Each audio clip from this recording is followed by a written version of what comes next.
그리고 마지막으로 던지는 질문이 있다면, 하나님, 어떻게 이 문제를 헤쳐나가야 합니까? 라는 질문입니다. 그런데 하나님의 반응은 어떻습니까? 평소에는 용기도 주시고 믿음도 주셨던 하나님이 침묵하실 때가 있습니다. 아무런 감동도 없고 아무런 반응도 없는 것입니다. 이럴 때면 정말 답답함을 넘어 절망감이 깊이 자리하기도 합니다. 아마 욥이 그랬을 것 같습니다. 성경은 욥을 온전하고 정직하여 하나님을 경외하며 악에서 떠난 자라고 소개하고 있습니다. 하지만 사탄은 욥에 대한 소개가 잘못되었다는 것입니다.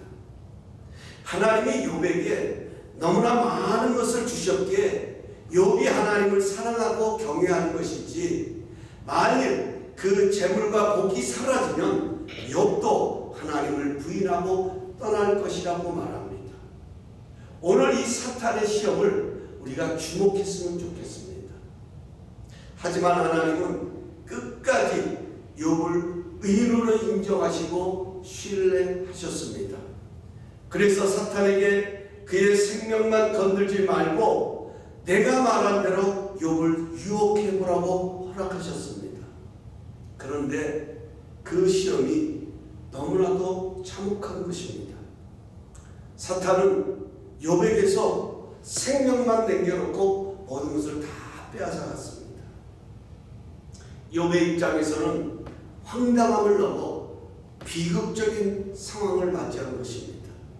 그렇다면 하나님이 나타나셔서 위로도 해주시고 용기도 주시고 그러면 얼마나 좋겠습니까? 그런데 성경을 보면 하나님은 침묵하십니다. 욥기서는 42장으로 구성되어 있지만 여호와의 이름이 등장하고 여호와께서 말씀하신 것은 38장부터입니다. 욥기서가 끝나갈 무렵까지 하나님은 침묵하셨다는 겁니다. 그러니 욥이 얼마나 답답했겠습니까? 일반적으로 사람들이 침묵할 때를 보면 두 가지 이유 때문인 것 같습니다. 하나는 무능하기 때문입니다. 도무지 어떻게 해결할 능력이 없어 침묵하는 것입니다. 또 하나는 침묵할 수밖에 없는 중요한 계획이 있기 때문에, 큰 비밀스러운 일이 있기에 침묵한다는 것입니다. 우리 하나님은 전지전능하십니다. 불가능이 없고 모든 것을 알고 계십니다. 이런 하나님께서 침묵하신다는 것은 또 다른 하나님의 놀라운 계획이 있다는 것입니다. 지난주 내려놓음의 저자 이영규 선교사님의 선교 간증을 듣다가 능력이 있음에도 침묵한다는 것이 얼마나 어려운 것인지 깨달은 부분이 있었습니다. 선교사님이 인도네시아에서 처음 사역을 시작할 때에 어린 소녀 하나가 교회를 찾아와서 며칠간만 잠을 자게 해달라고 요청하는 것이었습니다. 그 이유인즉 외삼촌이 자신을 겁탈하려고 하고 외할머니가 근처에 살고 있지만 모른 척 묵인한다는 것입니다. 그런데 이 아이만 어려운 것이 아닙니다. 선교사님이 사역을 감당하는 그 지역의 모든 주민들이 다 이렇게 어렵게 살아가고 도와주지 않으면 안 되는 상황들이 너무도 많다는 것입니다.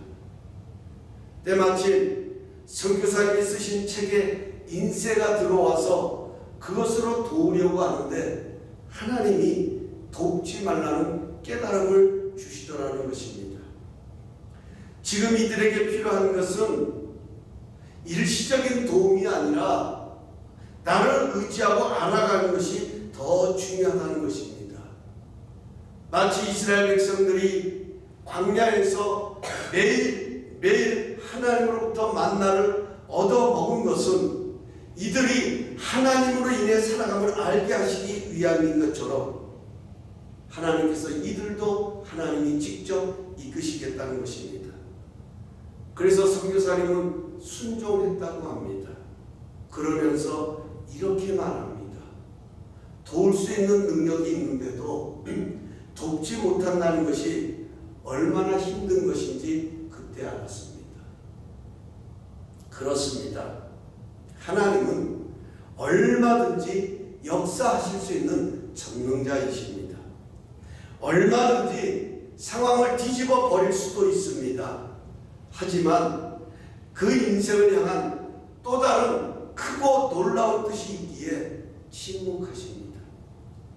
욥의 믿음이 시련을 통해 더 단련되어 순금같이 되어 나올 것을 바라보시면서 침묵으로 기다리셨습니다. 그리고 결국은 욥이 승리하게 됩니다. 귀로만 듣던 하나님을 눈으로 배우게 되었다는 정말 복된 고백을 하게 되는 것을 보게 됩니다. 욥의 삶에도 갑절의 축복이 부어지는 그런 승리자의 삶을 살아가게 됩니다. 이게 욥기서의 내용인 것입니다. 저는 이런 하나님의 침묵을 생각하며 우리 성도님들이 항상 로마서 8장 28절을 가슴에 새기고 늘 되새길 수 있기를 원합니다. 우리 한번 함께 봉독할까요? 우리 화면 보시고 함께 봉독합니다. 시작. 하나님을 사랑하는 자 곧 그 뜻대로 부르심을 입은 자들에게는 모든 것이 합력하여 선을 이루느니라. 그렇습니다. 힘들 때마다 답답함이 자리할 때마다 이 말씀을 되새기면서 하나님의 침묵에는 하나님의 놀라운 뜻이 담겨 있음을 믿어야 합니다. 하나님의 더 큰 은혜가 기다리고 있음을 붙들어야 합니다. 우리 예수님의 십자가만 보아도 그렇습니다. 예수님은 하나님께서 이 세상을 얼마나 사랑하셨는지 그 사랑을 확증하시려고 십자가에 달리신 것입니다. 그렇다면 예수님이 고통 가운데 부르짖을 때마다 하나님은 당연히 반응하셨어야 합니다. 저들의 죄를 사해달라고 용서를 구한다면 그래 내가 나의 사랑하는 독생자로 인해서 용서할 거야 라고 반응하신다면 예수님께서 얼마나 힘이 되시겠습니까? 그러나 하나님은 침묵하십니다. 예수님께서 엘리 엘리 라마 사막다니야 하나님이여 나의 하나님이여 어찌하여 나를 버리시나이까 라고 절기하면서 부르짖지만 하나님은 한 말씀도 하지 않으십니다. 그저 날씨만 낯이 어둠같이 캄캄해졌더라. 성경은 당시의 상황을 그렇게 기록하고 있습니다. 왜 하나님은 침묵하셨습니까? 그것은 십자가를 통한 하나님의 생각 때문입니다. 하나님의 계획 때문입니다. 하나님의 선하신 뜻이 있었기 때문입니다. 우리 하나님은 선하신 분입니다. 그런데 하나님의 생각도 항상 선합니다. 그 하나님의 선한 생각을 예레미야 29장 11절은 그 하나님의 생각은 언제나 재앙이 아니라 평안이며 미래의 희망이 되는 것이라고 요약해서 말씀하고 있습니다. 하나님은 예수님께서 그토록 십자가상에서 절규하실 때에 침묵하시면서 이 세상 그 어느 누구도 알지 못하는 신비스러운 하나님의 일을 완성하실 때를 기다리고 계셨다는 것입니다. 우리 예수님께서 모든 것을 다 이루었다고 선포하시고 운명하셨습니다.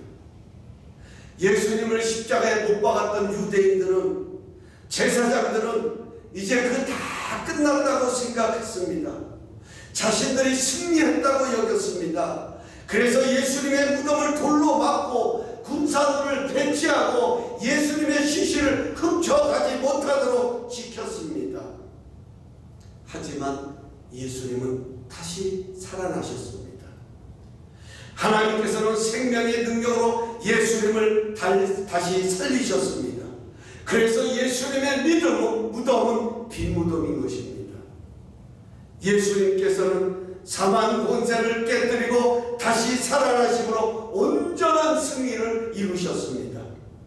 예수님만이 참된 구원자가 되어주시고 예수님께서 십자가에서 우리를 구원하시기 위해서 그토록 고통당하시고 장사되어주시고 그 무덤에서 다시 나올 때에 우리를 안고 나오셔서 우리에게 새로운 생명 주신 참된 구원을 이루셨음을 그 부활의 사건을 통하여 하나님은 입증하게 되는 것입니다. 하나님의 침묵에는 하나님의 선하심이 담겨 있습니다. 누구든지 부활하신 주님 안에서 다시금 소생함을 얻게 하시려는 선하신 뜻이 담겨 있습니다. 하나님의 침묵에는 온전케 하시는 승리가 기다리고 있었습니다. 이것을 믿는 것이 바로 부활신앙입니다. 누구든지 부활의 주님 안에서 새롭게 소생함을 얻을 수 있다는 것이 바로 부활을 믿는 믿음의 삶이다 하는 것입니다. 오늘 본문은 부활하신 예수님께서 제자들을 찾아가신 장면을 담고 있습니다. 일반적으로 사람들은 사람을 찾아갈 때 실패한 사람을 찾아가지는 않습니다. 특별히 실패한 사람보다 더 찾아가기 어려운 사람이 배신한 사람입니다. 배신한 사람은 상종 못할 사람이라고 찾지도 않습니다.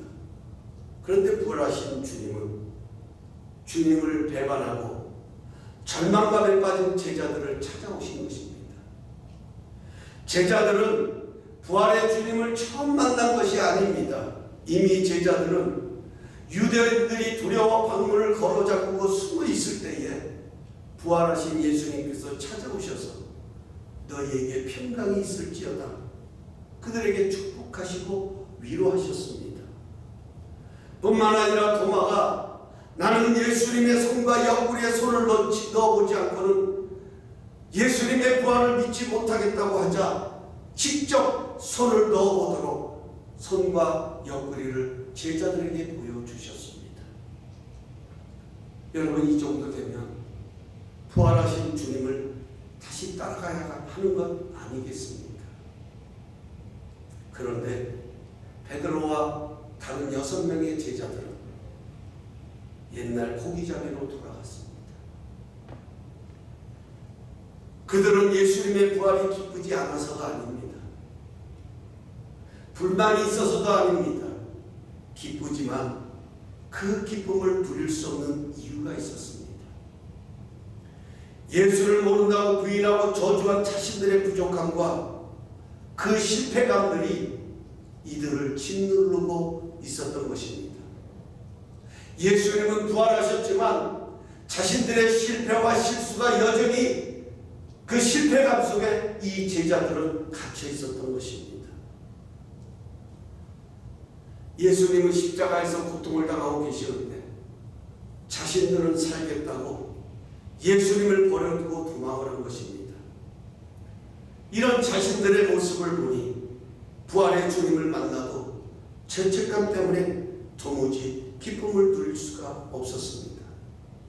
나 같은 자가 어떻게 저런 예수님의 저렇게 훌륭하신 처벌에 죄자가 될 수 있단 말인가? 절망감이 힘들게 자리하고 있었던 것입니다. 우리도 그렇습니다. 어렵고 힘들면 당연히 예수님의 말씀처럼 그렇게 해야 하는 것 압니다.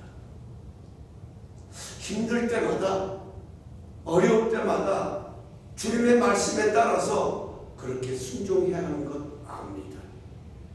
하지만 그렇게 하기에는 내가 너무나도 연약하고 힘들다는 것입니다. 그래서 자꾸만 자신의 연약함에 빠져 뒤로 물러가는 것입니다. 부활하신 예수님은 이렇게 연약한 자를 찾아오신 것입니다. 너희가 어떻게 그럴 수 있냐고 따지고 싶어 찾으신 것이 아닙니다. 병든 자에게 의원이 필요한 것처럼 제자들에게는 다시 시작할 능력이 필요하기에 찾아가신 것입니다. 다시 일어서게 하는 주님의 능력이 아니면 그 실패감과 절망감에서 다시 일어설 수 없기에 부활하신 주님이 찾아오신 것입니다. 제자들의 자책이 부활의 주님을 만남으로 인해서 변화되는 것을 보게 됩니다. 제자들은 주님의 용서의 은혜를 잊고서 비로소 다시 살아나는 것입니다. 이것이 우리 기독교의 핵심적인 은혜인 것입니다. 이 세상의 어떤 종교도 신이 인간을 찾아오는 것은 우리 기독교밖에 없습니다. 왜 그럴까요? 우리 인생들은 스스로 절망감과 죄책감에서 빠져나올 능력이 없기 때문입니다. 그래서 참된 구원자 되시는 주님이 찾아오셨습니다. 어둠과 사망을 이기고 부활하신 주님이 그 부활의 생명으로 우리를 살리기 위해 찾아오십니다. 우리가 온전해서 우리를 찾아오시는 것이 아니라 부족한 우리를 온전케 하시려고 찾아오시는 것입니다. 바라옵기는 이 부활의 주님을 만남으로 부활의 기쁨 가운데 살아가는 진정한 승리자들이 될 수 있기를 간절히 소망하는 것입니다. 그렇다면 다시 제자들을 찾아오신 주님께서 제자들에게 어떻게 하셨습니까? 오늘 우리를 찾아오시는 주님은 우리를 찾아오셔서 어떻게 하실까요? 부활의 주님은 우리에게 부활의 생명을 주시기 위해서 어떻게 하실까요? 예수님은 제자들에게 너희에게 고기가 있느냐라고 물으셨습니다. 다른 말 하지 않으셨어요. 너희에게 고기가 있니? 지금 열심히 그물을 던지고 있는 제자들에게 너희에게 고기가 있니? 저는 이런 질문을 하시는 예수님의 모습을 보면서요, 너무나도 감동적이었고 말씀을 준비하면서 너무나 뜨거운 주님의 사랑을 느꼈어요. 여러분, 고기 잡는 어부에게 필요한 것이 뭡니까? 물고기입니다. 무엇 때문에 이 어부들이 열심히 그물을 던집니까? 물고기 때문이 아니겠습니까? 여러분, 다쳤던 마음을 가장 쉽게 열 수 있는 비결이 공감하는 것이라고 말하죠. 공감하는 거예요. 그 사람의 필요를, 지금 그 사람에게 있어서 가장 소중한 것들을 동정하고 공감하는 것, 이것이 바로 다쳤던 마음을 열 수 있는 가장 소중한 비결이다 하는 것입니다. 그래서 여러분, 우리도요, 가만히 보면요, 내가 하나님의 말씀을 들으면서 은혜 받았다, 내가 성경을 읽다가 참 이 말씀을 보면서 참 은혜가 된다라고 하는 그 은혜의 요소가 뭐냐면 이 말씀이 나에게 필요한 말씀이라는 거예요. 이 말씀이 내게 주시는 말씀처럼 다가온다는 거예요. 그렇기 때문에 은혜 받았습니다 라고 말하는 것을 보게 됩니다. 나의 필요를 알고 그 필요를 나눌 때에 마음도 나누는 관계가 된다 하는 것이죠. 우리 예수님께서는 제자들을 찾아오셔서 무작정 제자들에게 너희들 지금 이러고 있을 때가 아니야, 너희들 지금 정신 차려야 돼, 너희들이 지금 어떤 존재인데 그러고 있어, 이렇게 말씀하신 것이 아닙니다. 지금 이들에게 가장 필요한 물고기, 지금 제자들이 정신을 팔려 열심히 그물질하고 있는 그 물고기, 그 물고기를 통해서 제자들에게 다가가십니다. 우리도 마찬가지입니다. 왜 우리의 염려를 주님께 아뢰라고 성경은 말씀하실까요? 우리 주님은 이미 우리의 필요를 아십니다. 우리의 염려를 아십니다. 그럼에도 불구하고 왜 성경은 아무것도 염려하지 말고 너희 구할 것을 감사함으로 하나님께 아뢰라, 그리하면 모든 지각에 뛰어나신 하나님의 평강이 예수 그리스도 안에서 너희 마음과 생각을 지키신다. 여러분, 왜 우리의 필요를 아시는 주님께서 왜 염려를 하나님께 안 해라고 말씀하실까요? 물론 우리는 그 염려를 해결받기 위해서 하나님께 아뢰야 하는, 하나님께 간구해야 하는 것도 있지만 그 염려를 통해서 주님은 우리의 삶에 더 깊이 다가오신다는 거예요. 그 염려를 통해서. 욥의 고난 속에 하나님이 침묵하셨지만 그러나 하나님은 그 침묵 속에서도 욥의 인생의 삶 속에 더 깊이 가져가셨다는 겁니다. 보이지 않는 손으로 욥을 붙들고 계셨던 거예요. 욥이 흔들릴 때마다 보이지 않는 손길로 욥의 마음을 붙드셨던 거예요. 욥이 불평할 때마다 하나님은 보이지 않는 손길로 그 욥의 삶 속에 간섭하고 계셨다는 겁니다. 내게 있어서 무엇이 가장 최선인지를 아시는 주님은 그 연약함을 통해 우리의 삶 가운데 새로운 변화를 일으키신다 하는 것입니다. 너희에게 고기가 있느냐라고 물으신 예수님은 그 다음에 어떻게 하십니까? 제자들을 위하여서 아침 조반을 준비하십니다.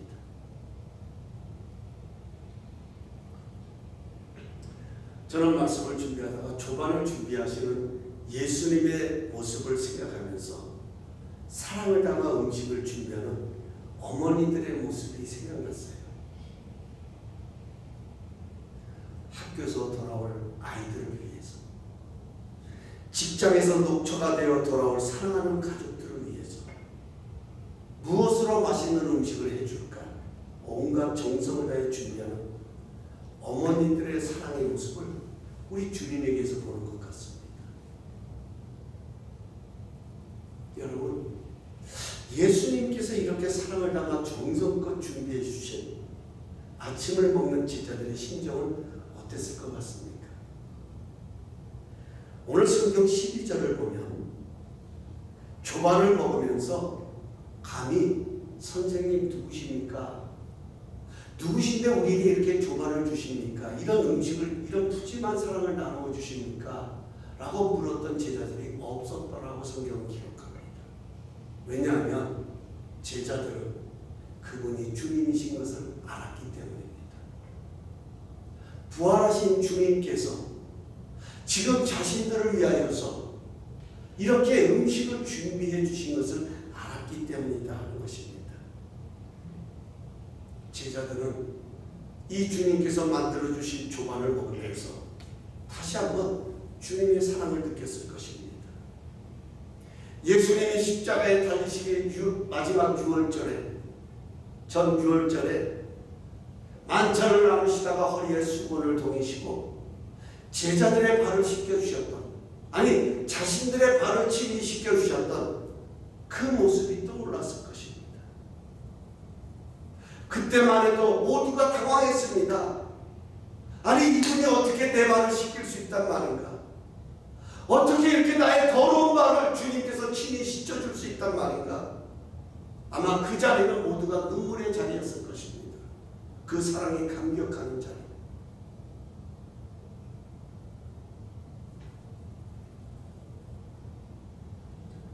그런데 자신들이 그 주님을 모른다고 부인한 거예요.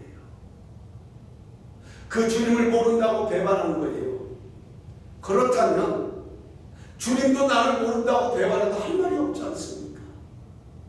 주님이 나를 찾아오지 않으셔도 왜 나를 찾아오지 않으세요? 라고 이야기할 수 없잖아요. 그런데 오히려 자신들의 필요를 아시고 주님은 조반을 준비해 주시는 것입니다. 자신들의 건강을 위해서 친히 음식을 준비해 주시는 그 주님의 사랑을 느끼면서 이 제자들 안에는 다시는 주님을 향한 사랑이 새롭게 살아나기를 시작했습니다. 이것이 이 제자들이 다시금 소생함을 얻게 되는 그 첫걸음이 되어진다는 겁니다. 그래, 내가 이렇게 살아가면 안 되지. 은혜를 망각하고 살아가는 것처럼 잘못된 것이 어디 있을까? 아마 생각했을 거예요.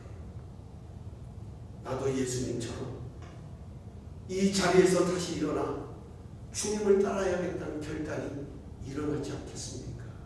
이렇게까지 나를 사랑하십니다. 여러분, 우리에게도 이런 은혜가 있기를 소망합니다. 부활의 능력은 우리 안에서 주님의 사랑이 다시금 회복될 때 체험되는 것입니다. 이번 부활절이 무엇보다도 나의 연약함과 실수로 인해 소홀했던 주님과의 사랑의 관계가 다시 살아나고 회복되는 그런 부활절이 되었으면 좋겠습니다. 비록 연약하고 부족해도 우리 주님은 살아계십니다. 왜 아멘을 안 하세요? 주님 살아계십니다. 네, 주님은 살아계십니다. 그분은 부활하셨습니다. 그래서 그분은 지금도 우리에게 말씀의 영의 양식을 주십니다. 제자들을 위하여 친히 조반을 준비하셨던 것처럼 살아계신 하나님의 말씀을 우리에게 들려주십니다. 우리는 날마다 그 말씀을 통해서 주님과의 사랑이 늘 새롭게 회복되는 그런 은혜를 경험하는 거예요. 이것이 부활의 삶을 살아가는 첫 번째 비결이 아니겠습니까? 말씀을 통하여서 절망감에 빠졌던 나를 다시 소생케 하여 주시는 이런 은혜들, 이게 바로 부활의 삶이다. 이제 조반을 마친 예수님께서는 베드로에게 아주 중요한 질문을 합니다. 내가 이 사람들보다 나를 더 사랑하느냐? 저도 똑같이 여러분에게 한번 물어보겠습니다. 여러분, 주님 사랑하십니까? 여러분, 이 질문은요, 우리가 스스로 자주 해야 하는 질문입니다. 내가 주님을 사랑하고 있는가? 내가 주님을 사랑하고 있는가? 힘드세요? 어려우세요? 여러분 자신을 향하여 물으세요. 내가 주님을 사랑하고 있는가? 내가 주님을 사랑하고 있는가? 주님은 나 같은 자를 사랑하시려고 모든 것을 다 주셨습니다. 그런데 나는 혹이라도 내 주어진 여건과 상황 속에 거기에 빠져 있어서 그 주님의 사랑이 마치 짝사랑으로 끝나는 것처럼 주님 홀로 사랑하는 것 같이 그렇게 주님을 대하고 있는 것은 아닌지 물어야 한다는 것입니다. 여러분, 주님 사랑하십니까? 내가 주님을 사랑하는지 어떻게 알 수 있을까요?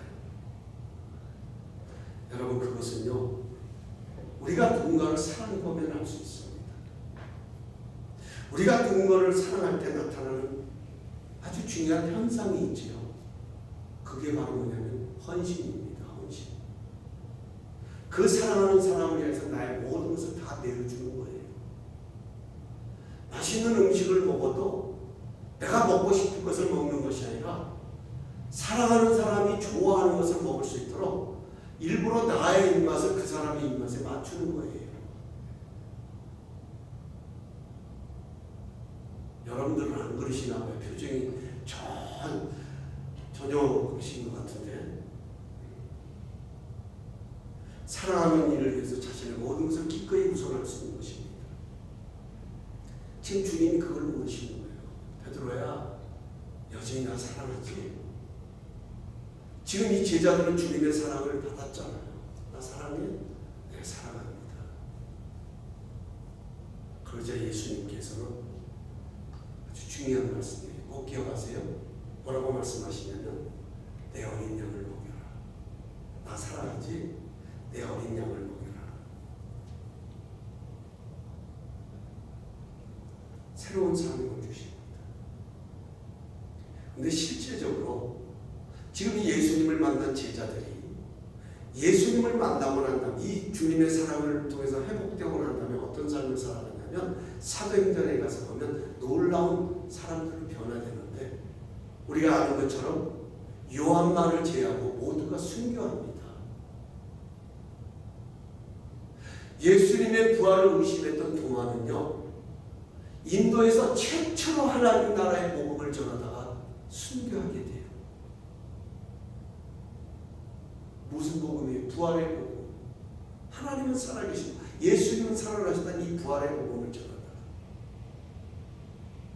예수님께 물고기 2마리와 떡 5개를 가지고 오던 이 안드레가 이것이 많은 사람들에게 무슨 도움이 되겠습니까? 라고 예수님께 물었던 이 안드레가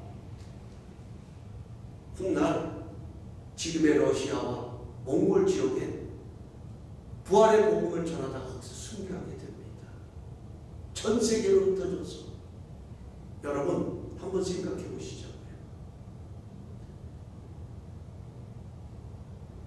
확실하지 않는가?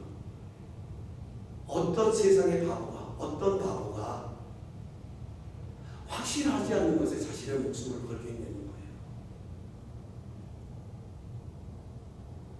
이 제자들이 가서 이 부활의 복음을 전할 수 있었던 것은 딱 하나입니다. 부활의 주님을 보았기 때문에, 부활의 주님을 만났기 때문에 자신의 인생의 모든 것을 걸 수 있었던 거예요.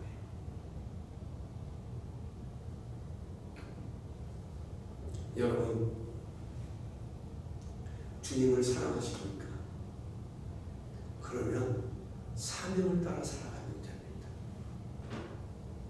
사명이라는 것은 반드시 헌신을 요구합니다.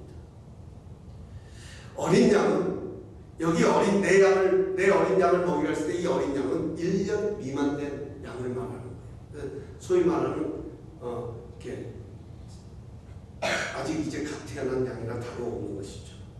그만큼 손이 많이 가고 정성을 많이 담아서 보살펴야 하는 헌신이 담겨 있다는 것입니다. 여러분, 우리는 예수님의 부활을 믿는다면, 그 주님의 사랑이 담겨있는 그 예수님의 부활을 믿는다면 오늘 우리가 돌봐야 할 양들이 얼마나 많겠습니까?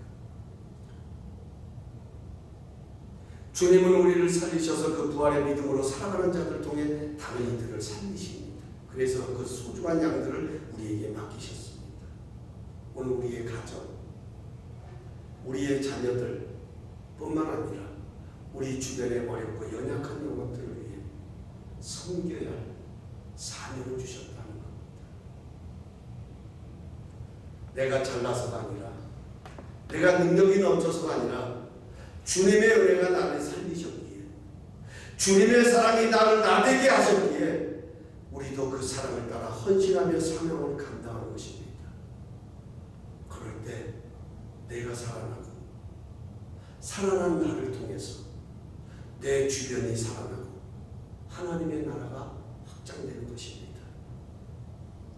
지금은 고인이 되셨지만 살아생전에 너무 애쓰지 마세요라는 제목으로 말씀을 전하셨던 하용조 목사님의 설교 한 단락을 영상으로 소개하면서 이제 말씀을 마치려고 합니다. 이 영상 한번 좀 부탁할게요. 예.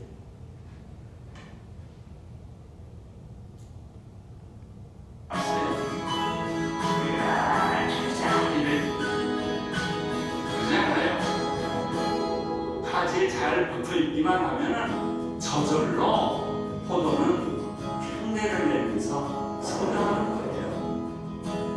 믿음도 여러분이 애쓴다고 잘 걸어요? 아니에요. 말씀 안에 있으면, 부활 안에 있으면 포도송이가 열리듯이 여러분의 인생에 이런 열매들이 주렁주렁 맺히는 거예요. 부활 그냥 믿으세요. 믿으세요. 아무리 예수님이 부활하셨다고 2000년 동안 외쳐도 들을 수 있는 사람만 듣는 것입니다. 의심하지 마세요. 말씀을 그냥 받아들이세요. 믿고 받아들이는데 뿌리를 내리고 가지가 섰고 기운이 섰고 열매가 맺어진다는 것입니다. 아멘입니다. 그렇습니다. 부활은 믿는 것입니다. 그리고 그리고 삶으로 그 부활의 능력을 경험하는 것입니다. 우리 예수님께서 죽은 나사로의 집에 들어가시면서 나사로의 죽음으로 인해 슬픔에 잠긴 자들에게 이렇게 말씀하십니다. 요한복음 11장 25절 26절 우리 마지막으로 한번 함께 읽겠습니다. 시작. 예수께서 이르시되 나는 부활이요 생명이니 나를 믿는 자는 죽어도 살겠고 무릇 살아서 나를 믿는 자는 영원히 죽지 아니하리니 이것을 내가 믿느냐. 아멘. 여러분, 예수님은 실제로 부활하셨습니다. 우리는 이것을 믿습니다. 우리는 예수님이 부활하심으로 예수님의 부활이 나의 부활임을 믿습니다. 우리는 이 부활을 믿는 믿음으로 살아가는 것입니다. 힘들고 어려워도 부활의 주님 안에서 소망을 찾고 마침내 주님의 승리를 맛보는 것이 바로 여러분과 제가 이 땅에서 경험하는 부활의 삶인 것입니다.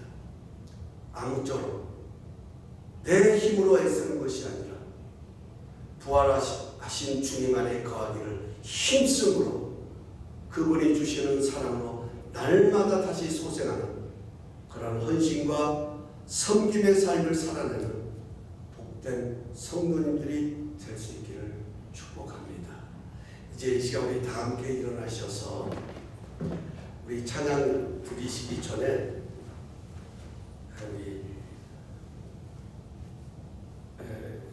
너무나도 반갑고 보고 싶었던 우리 김종환 집사님 오셨어요. 그런데 우리 김지영 집사님이 영주권 받으셨을 때 수고했다고 박수를 쳐드렸는데 우리 김종환 집사님 저 멀리 계셔서 박수를 못 받으셨어. 근데 진짜 수고하신 분이 저분이에요.